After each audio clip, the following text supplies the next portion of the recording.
Dobbaspet PDO ಸಾಹೇಬ್ರೆ, ಶೀತ ಆಗಿದ್ಯಾ ಅಥವಾ ಕಣ್ಣು ಮಂಜಾಗಿದ್ಯಾ? ಡಾಬಾಸ್ಪೇಟೆ ಶಿವಗಂಗೆ ಸರ್ಕಲ್ ಬಳಿ ಎಂಥ ಅವಸ್ಥೆ! ಚರಂಡಿ ನೀರು ರಸ್ತೆಗೆ ನುಗ್ಗಿದ್ದು ಡೋಂಟ್ ಕೇರ್.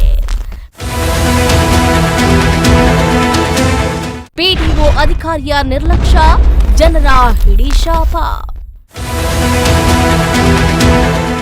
ಎಸ್, ಬೆಂಗಳೂರು ಗ್ರಾಮಾಂತರ ಜಿಲ್ಲೆ ನೆಲಮಂಗಲ ತಾಲೂಕು ಸೋಂಪುರ ಹೋಬಳಿ ಸೋಂಪುರ ಗ್ರಾಮ ಪಂಚಾಯಿತಿ ವ್ಯಾಪ್ತಿಗೆ ಬರುವ ಈ ರಸ್ತೆಯನ್ನ ಒಮ್ಮೆ ನೋಡಿ.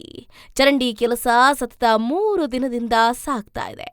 ಹೌದು, ಈ ಕಿರಿದಾದ ರಸ್ತೆ ಡಾಬಾಸ್ಪೇಟೆಯ ಶಿವಗಂಗೆ ಸರ್ಕಲ್ ಬಳಿ ಇರುವಂತದ್ದು. ಇಲ್ಲಿ ಚರಂಡಿ ಕೆಲಸ ನಡೀತಾ ಇದ್ದು, ಇದನ್ನ ನಿಧಾನಗತಿ ಅನ್ನಬೇಕೋ ಅಥವಾ ಆಮೆಗತಿ ಕೆಲಸ ಅನ್ಬೇಕೋ ಗೊತ್ತಿಲ್ಲ.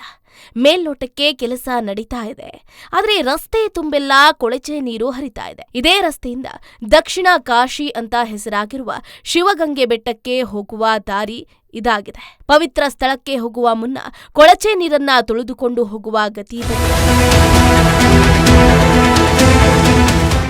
ಅಷ್ಟೇ ಅಲ್ಲ ಕಣ್ರಿ, ಚಿಕ್ಕ ಮಕ್ಕಳು ವಯೋವೃದ್ಧರು ಈ ರಸ್ತೆಯಲ್ಲೇ ಓಡಾಡಬೇಕಾಗಿದೆ.